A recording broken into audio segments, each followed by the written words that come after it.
Come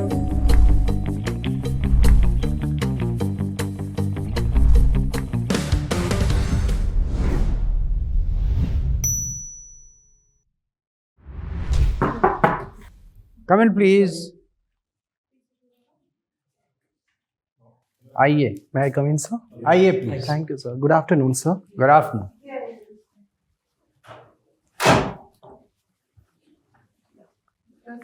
One step ahead. Yeah. Turn around and take a seat. Thank you, Okay. sir.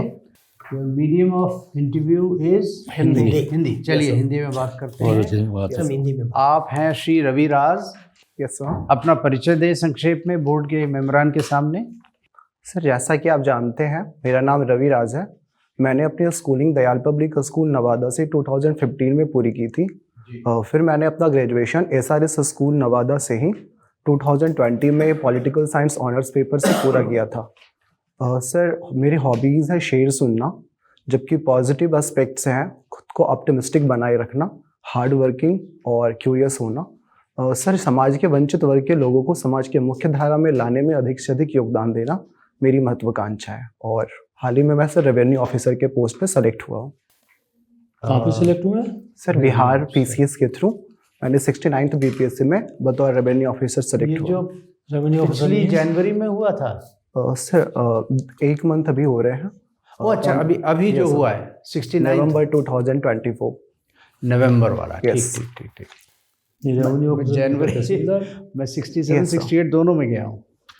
अच्छा, हाँ 67 68 दोनों में गया हूँ मैं.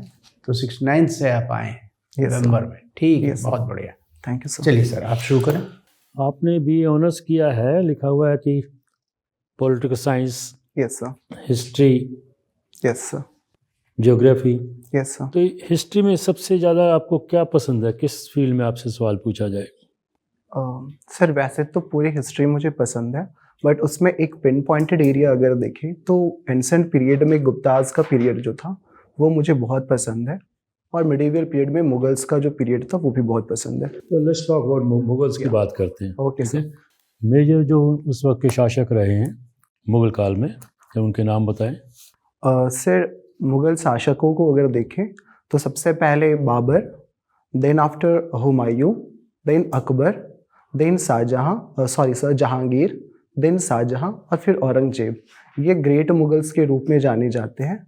और उसके बाद से 707 के पास से बहादुर शाह के द्वारा जो लेटर मुगल से शुरू हुए वो 1857 तक बहादुर शाह जफर तक चला. तो जो पानीपत की पहली लड़ाई हुई थी, Yes, जो sir. बाबर साहब आए थे, यस किसके साथ हुई थी और कब हुई थी? सर पानीपत की पहली लड़ाई 1526 में इब्राहिम लोदी के अगेंस्ट पे हुई थी, बाबर और इब्राहिम लोदी के बीच. क्या खास बात थी उस युद्ध की? सर उस युद्ध के दौरान ही भारत की एक तरह से दशा और दिशा बदल गई. दरअसल उससे पहले भारत बहुत सारे छोटे छोटे एम्पायर्स में विभक्त था, पर बाबर के आने के बाद ग्रेट मुगल एम्पायर की स्थापना हुई और युद्ध की रणनीति में भी काफ़ी परिवर्तन आया, जिसमें तुलगमा युद्ध नीति का उपयोग किया गया. इसके साथ साथ तोप खाने का पहली बार समुचित ये- ढंग से. ये खास बात थी कि तो खाना पहली बार. Yes sir. रवि, सर. तो आप बिहार से आ रहे हैं यस सर. और रेवेन्यू सर्विस में अभी तो ज्वाइन कर लिया, अभी करना नहीं सर, अभी ज्वाइन करना है. अभी तो 31st रिजल्ट को आया कॉल होगा, है हैं? सर. 31st दिसंबर को कॉल है ज्वाइन के लिए. अच्छा अच्छा. आप एक चीज़ बताइए, बिहार में सरकारी सर्विसेज के प्रति बड़ा क्रेज है, बहुत रुझान है, सर चाहे वो स्टेट सिविल सर्विस हो, सेंट्रल यूनियन UPSC एग्जाम्स हो. बहुत से लोग जो अच्छे प्राइवेट सेक्टर में अच्छे पदों पे काम कर रहे हैं वो भी वापस बिहार की सर्विसेज में आना चाहते हैं. ऐसा क्या कारण है वहाँ का?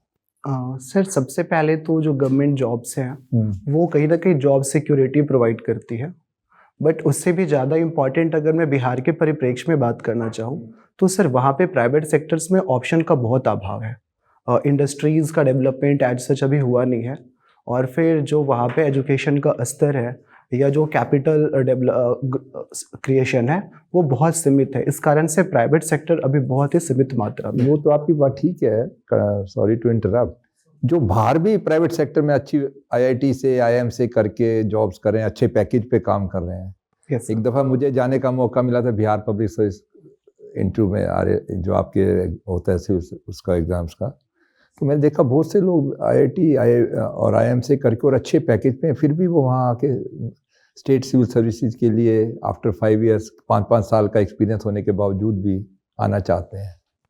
सर इसके लिए मैं कहीं ना कहीं पर्सनल सेटिस्फैक्शन को ज़्यादा मैं पर्सनल सेटिस्फैक्शन के स्तर को देखता हूँ, बिकॉज होता बहुत बार ऐसा है कि शुरू में हम अपने खुद को सिक्योर करना चाहते हैं, but after some period of time जो हमारी सोसाइटी के प्रति अप्रोच होती है या जिससे हमें खुद आत्मसंतोष की प्राप्ति होती है उसे पूरा करना चाहते हैं। और सर मुझे ऐसा लगता है कि सिविल सर्विसेज एक ऐसा प्लेटफॉर्म प्रोवाइड करता है जिससे हम समाज के लिए कंट्रीब्यूट कर सके और एक जो अच्छे लेवल की हाईएस्ट लेवल की सेटिस्फैक्शन होता है उसे प्राप्त कर सकते हैं। चलिए, मैं देखा आप पुलिस सर्विस के लिए तो शायद एलिजिबल नहीं होंगे, इसलिए आपने ऑप्ट नहीं किया। फॉरेन सर्विस को भी आपने काफ़ी थोड़ा नीचे रखा है, 5th नंबर पे रखा है, ऐसा कोई उसका विशेष कारण है? सर मैं जो जान पाया था कि जो विजुअली चैलेंज्ड कैंडिडेट्स हैं उनके लिए इस बार सीटें IAS में 1 है और देन IRS और फिर IRMS में ही सीटें हैं। तो सर हमारे लिए कुछ इन्हीं पोस्ट पे सीटें हैं, तो और ऑप्शंस हमारे लिए अवेलेबल नहीं थे सर, इस कारण से मैंने उसे नीचे रखा। अच्छा, वैसे आपका IFS में रुझान है? बिल्कुल सर। फॉरेन विदेश में सेवा करने का? बिल्कुल सर, अगर मुझे अपॉर्चुनिटी मिलती है तो मैं उस पर जाना चाहूँगा। अच्छा, आपकी हॉबीज क्या हैं खास तौर पे? सर शेर सुनना मेरी हॉबी है। शेर सुनना? यस। किसके शेर सुनते हैं आप? कौन शायर आपको अच्छा लगता है? सर बहुत सारे शायर मुझे बहुत पसंद हैं, जिनमें से शाहिर लुधियानवी जी के शेर मुझे बहुत पसंद आते हैं। क्या कारण है उनकी? किस चीज़ के ऊपर जो शायरी, रोमांटिक शायरी या जिंदगी लाइफ के बारे में कौन सा अच्छा लगता है आपको? सर उनके द्वारा लाइफ को लेकर के जो शेर लिखे गए हैं वो मुझे खुद के जीवन के बहुत करीब प्रतीत होते हैं। और एक खास कोई शेर सुनाना चाहें आप उनका? सर एक उनका शेर है कि तारुफ रोग बन जाए तो उसको भूलना बेहतर, ताल्लुक बोझ बन जाए तो उसको तोड़ना अच्छा, वो अफसाना जिसे अंजाम तक लाना ना हो मुमकिन, उसे एक खूबसूरत मोड़ देकर छोड़ना अच्छा। ये तो एक फिल्म का गाना भी है सर। है? Yes sir. चलो एक बार फिर से अजनबी। Thank you sir. नज़म है। Yes sir. गजल में और शेर में क्या फ़र्क है? सर गज़ल एक ब्रॉड तरीका, ब्रॉड एस्पेक्ट है और उसका एक हिस्सा है शेर। आमतौर पे शेर 2 पंक्तियों से मिलकर बना होता है, जिसे शेर के शब्दावली में मिश्रा कहते हैं, जबकि गज़ल आमतौर पे 5 शेर या उससे अधिक शेर्स के कॉम्बिनेशन से मिलकर बना होता है। और ये नज़म क्या होती है? नज़म सर ये भी उर्दू साहित्य की एक विधा है, पर गज़ल और नज़्म में मूलभूत अंतर ये है कि जहाँ गज़ल के हर एक शेर एक दूसरे से इंडिपेंडेंट होते हैं या हो सकते हैं, वही नज़्म के हर एक शेर एक दूसरे से जुड़े होते हैं। Thank you sir. Thank you sir. आपका स्वागत है रवि राज जी। मैं एक चीज़ ये पूछना चाहता हूँ कि आपके नाम के दूसरे हिस्से में RAAZ, यस सर, जो कि बड़ा बहुत कॉमन नहीं है। Yes sir. आमतौर पे RAJ लिखते हैं, इसके पीछे कोई कारण है? नहीं सर, शुरू में इसमें टाइपोलॉजिकल मिस्टेक्स थे, बट उसके बाद चूंकि ये मुझे खुद में अच्छा लगा, अच्छा, तो इसके बाद सर मैंने इसे करेक्ट करवाने की कोशिश की। इसके दोनों मतलब हो गए, उर्दू में भी और हिंदी में भी? Yes sir. अच्छा, ठीक है। आपकी माता जी का नाम है श्रीमती विभा सिन्हा? Yes sir. विभा क्या मतलब होता है? सर विभा का अर्थ चमक होता है, साइन, ब्राइटनेस। ओके। आपने पॉलिटिकल साइंस, हिस्ट्री और ज्योग्राफी लिया है? Yes sir. राजनीति विज्ञान को विज्ञान क्यों कहते हैं? अर्थशास्त्र को अर्थशास्त्र कहते हैं, सोशियोलॉजी को समाज शास्त्र कहते हैं, इसको राजनीति शास्त्र क्यों नहीं कहते? सर बहुत क्लियर कट एक्सप्लेनेशन तो मेरे पास नहीं है, but if you allow me then sir I may guess. Sir विज्ञान जो हम लोग सामान्य तौर पे देखते हैं कि वो विशेष ज्ञान होता है, वो किसी चीज़ को करने या समझने का एक विशेष तरीका होता है, और जब हम राजनीति विज्ञान को देखते हैं तो सर वो कहीं ना कहीं इसे रूप में अधिक प्रतीत होता है, क्योंकि राजनीति विज्ञान में जब पढ़ाई करते हैं तो उसमें हर एक चीज़ की का सही तरीका बताया रहता है, तो सर इस रूप में कहीं ना कहीं ये विज्ञान के प्रतीत ज़्यादा निकट प्रतीत होता है। मगध का सबसे प्रमुख शासक कौन हुआ? 2 शासकों के नाम बता दीजिए आप। सर मगध के सबसे प्रोमिनेंट शासकों में एक तो हर्यंक वंश के जो शासक संस्थापक थे बिंबिसार वो हुए, और इसके बाद सर अशोक बहुत महान शासक हुए। अशोक को चंड अशोक भी कहते हैं कहीं जगह, क्यों? सर इसके बारे में मुझे प्रॉपर आइडिया नहीं है, सॉरी सर। क्योंकि वो कहते हैं कि बहुत क्रूर था। हिस्ट्री के आप वो रहे हैं। यस सर, आपका तो हिस्ट्री लेकिन वो रहा है। Sorry sir. जब वो उसने वायलेंस को त्यागा, उससे पहले तो वो चंड ही था। Yes sir. हाँ, वो है जवाब इसका। आपको सब कुछ तो मालूम है। Yes sir. चलिए कैरी ऑन चलिए। सर। प्लीज। एक चीज और बताएं, अशोक के बारे में लिखा जाता है कि अशोक बहुत ही क्रूर था और कलिंग युद्ध के बाद उसका हृदय परिवर्तन हो गया। Yes sir. क्या आप नहीं समझते कई बार ऐसा होता है कि अब बौद्धों ने ये सोच के लिखा हो कि देखिए इतने क्रूर शासक को बुद्ध धर्म ने इतना अच्छा बना दिया, तो उसके लिए उसकी क्रूरता का वर्णन थोड़ा सा अतिशयोक्तिपूर्ण करना पड़ गया होगा, ये भी हो सकता है। सर ऐसा बिल्कुल हो सकता है। दरअसल इतिहासकारों के बीच इस संबंध में व्यापक विवाद का विषय और चर्चा का विषय भी ये रहा है, जहाँ जो बौद्ध पंथ को सपोर्ट करने वाले कुछ इतिहासकार रहे हैं वो इस बात से इत्तेफाक नहीं रखते हैं, जबकि कहीं ना कहीं जो साम्राज्यवादी इतिहासकार रहे हैं वो इस ओपिनियन को बहुत ज़्यादा महत्व भी देते हैं। तो ऐसा हो सकता है सर। एक और चीज, शाहिर के अलावा आपको कौन पसंद है शाहिर के बाद? सर मिर्ज़ा गालिब के शेर भी मुझे बहुत पसंद है। मिर्जा गालिब के शेर। मिर्जा गालिब और मीर में की शायरी में क्या फ़र्क है, कुछ अंदाज़ा है? आपने पढ़ा है मीर को? सर मैंने मीर को बहुत ज़्यादा नहीं पढ़ा है। अच्छा, चलिए कोई बात नहीं। अब मैं एक सवाल आपसे आखिर में ये करूँगा कि अभी श्रीलंकन राष्ट्रपति यहाँ आए थे। Yes sir. तो उस यात्रा का क्या परिणाम हुआ भारत के लिए? सर जब अभी हमारे श्रीलंका के राष्ट्रपति का नवनिर्वाचन हुआ था तो एक कुछ लोगों के मन में ये विचार था कि वो लेफ्ट विंग के आइडियोलॉजी को सपोर्ट करते हैं, तो शायद चीन के साथ उनकी निकटता ज़्यादा होगी as compare to India. But जैसा कि उन्होंने अपने वक्तव्य में भी यह स्पष्ट किया कि भारत के खिलाफ श्रीलंका की भूमि का इस्तेमाल नहीं करने दिया जाएगा, तो कहीं ना कहीं ये जो हमारा संदेह था उसको उन्होंने दूर करने की बड़ी व्यापक स्तर पे कोशिश की और हमारे संबंधों को और ज़्यादा प्रगाढ़ करने की कोशिश की सर। Thank you sir. धन्यवाद। Thank you. रवि, अभी आपने मिर्ज़ा गालिब की बात करी। Yes sir.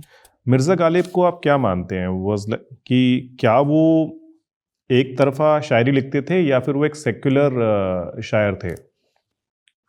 सर उनके शेर से सेकुलरिज्म या कम्युनलिज्म के आइडियाज़ को मैं नहीं समझ पा रहा। मुझे ऐसा नहीं लगता है कि उनके मन में ऐसा कुछ भाव रहा होगा, बट हाँ उनके लेखन के दौरान शायद कुछ शब्दावलियाँ ऐसी हो सकती है। बट सर व्यवहारिक रूप से वो ज़िंदगी से जुड़े हुए चीज़ों को लिखा करते थे, प्रेम से जुड़ी चीज़ों को लिखा करते थे। पर जब हम उनकी शायरी में देखते हैं तो उसमें हमें बनारस का भी उसमें जिक्र आता है, जहाँ पे जो घाट हैं वहाँ पे जिस तरह से लाशें जलाई जाती हैं उनका भी उसमें बातचीत आती है। तो उसमें दिखता तो सारा का सारा यही है कि वो हर धर्म के ऊपर, मतलब खासकर देखा जाता है हमारे देश में हिंदू धर्म के बारे में काफ़ी कुछ लिखा है उन्होंने। Yes sir. और कभी भी उन्होंने उस चीज़ को क्रिटिसाइज नहीं किया है, उसको अपनी बातों के थ्रू लोगों को बताने की कोशिश की है।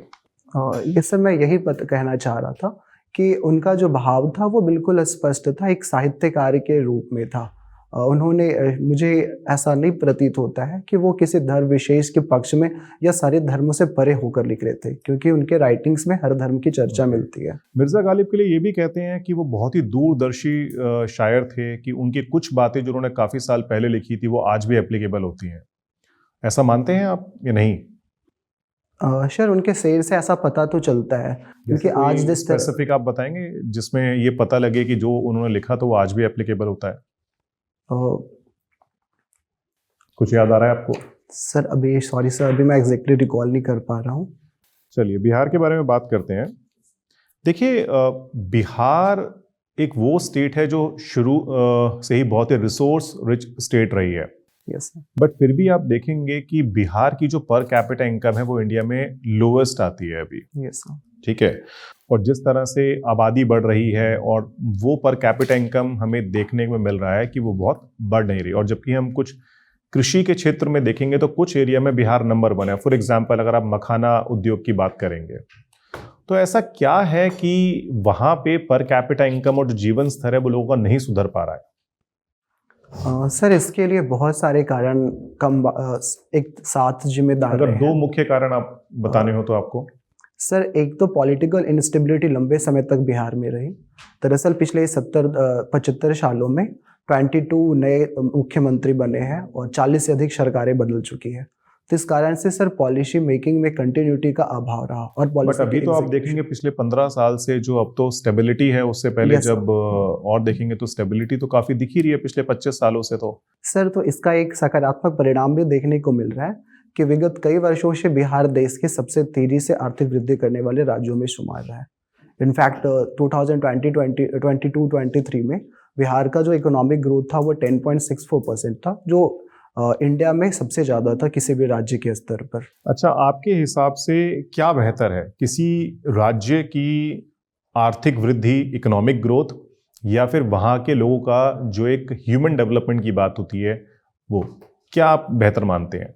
सर मुझे लगता है कि ह्यूमन डेवलपमेंट ज़्यादा इम्पॉर्टेंट है, बिकॉज जब हम ह्यूमन डेवलपमेंट करते हैं तो उसमें इकोनॉमिक ग्रोथ भी बट आप निहित होता देखेंगे है। कि जिस तरीके से हमारी जो केंद्र सरकार है, राज्य सरकारें हैं, वो कभी भी ह्यूमन डेवलपमेंट की बात नहीं करती हैं, वो हमेशा और हमेशा जीडीपी ग्रोथ की बात करते हैं। Yes sir. अभी आपने देखा कि अभी जब सेकेंड क्वार्टर के जीडीपी के नंबर्स आए तो हर कोई जीडीपी की बात कर रहा है कि जीडीपी ग्रोथ नहीं हो रही है, कम हो गई है पहले से।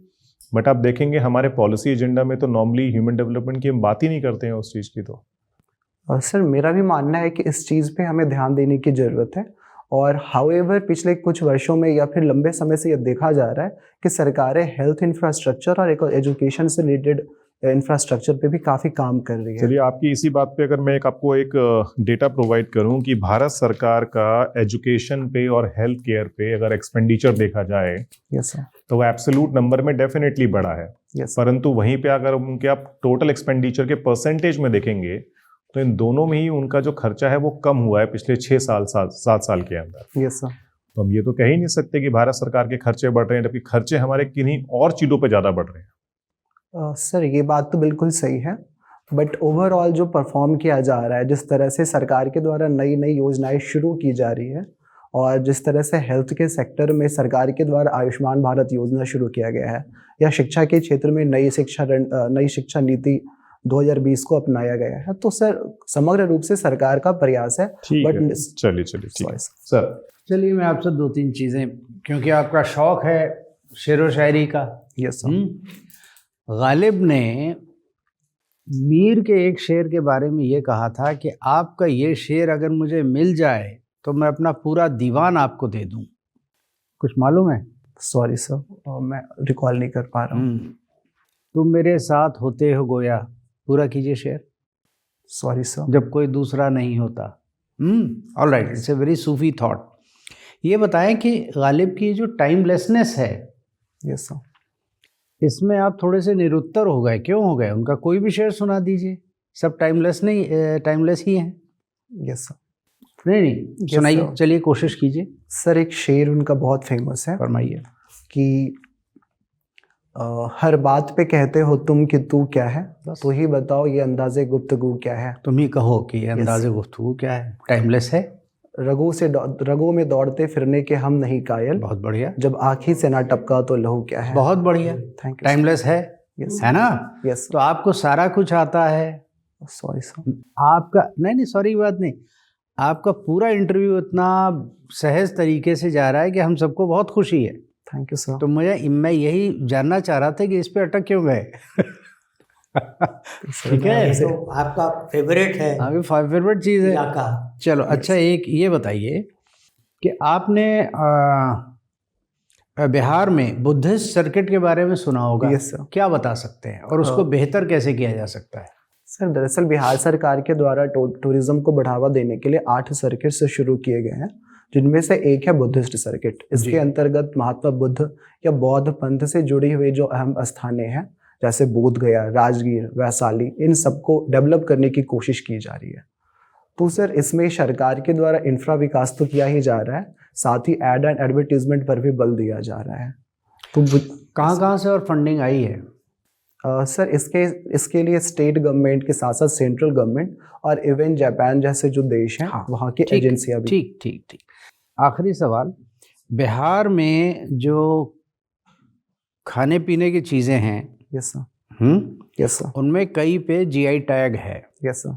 कौन कौन से आप गिना सकते हैं, जितनी गिना सके? सर बिहार में मूलभूत रूप से 6 ऐसे खाद्यान्न हैं जिन्हें जीआई टैग प्राप्त है। इनमें से हाल ही में एक चंपारण का मरचा चावल को मिला है, देन मिथिला मखाना है, और इसके साथ साथ सर शाही लीची मुजफ्फरपुर का, देन जर्दालू आम भागलपुर का, और अगर मैं ठीक से रिकॉल कर पा रहा हूँ तो कतरनी चावल को भी जीआई टैग मिला है। ठीक है, थैंक यू सर। बहुत बढ़िया, बहुत धन्यवाद। Thank you sir. आपका ये इंटरव्यू अब समाप्त होता है। Thank you sir. काफ़ी सारगर्भित किस्म का इंटरव्यू आपने दिया है, थैंक यू सर। हमें बहुत खुशी है। Thank you sir.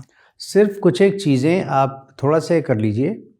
अपना जो डैफ है जो आपने भरा है, उसके एक एक शब्द पे थोड़ा पढ़ लीजिए। कोई भी चीज़, आपका डैफ ही सबसे सामने होता है लोगों के, और ये आज का अखबार होता है। Yes sir. तो करंट अफेयर्स को आप पढ़ते रहिए, और ये चीज़, यस सर। और कुछ एक आप पॉडकास्ट वगैरह सुन लीजिए। Yes sir. उसमें एक शेखर गुप्ता बोलते हैं कट द क्लटर, और एक पलकी शर्मा का आता है, वो ज़रा सुन के रखिएगा। ओके, ठीक है। आपका इंटरव्यू कब है? सर 3 फरवरी को। 3 फरवरी वक्त होता है। ठीक है जी सर। इनफैक्ट मुझे सर बिहार लौटना पड़ सकता है, बिकॉज वो 31 तारीख को ज्वाइन करने के लिए बुला रहे हैं। अरे वहाँ भी आता है भाई, यस सर। टीवी तो वहाँ भी आता है। Yes sir. हाँ, तो इस कारण से सर मैं थोड़ा सा पहले कोशिश कर रहा हूँ कि जितना बेटर मैं प्रिपेयर कर सकूँ। तो आप जब तक यहाँ हैं, Yes, sir. 1-2 दफ़े और आ जाइए। Okay sir. थोड़ा हो सकता है आप और खुले, Yes, हम sir. आपको और बेहतर कुछ आकलन आपका कर पाएँ।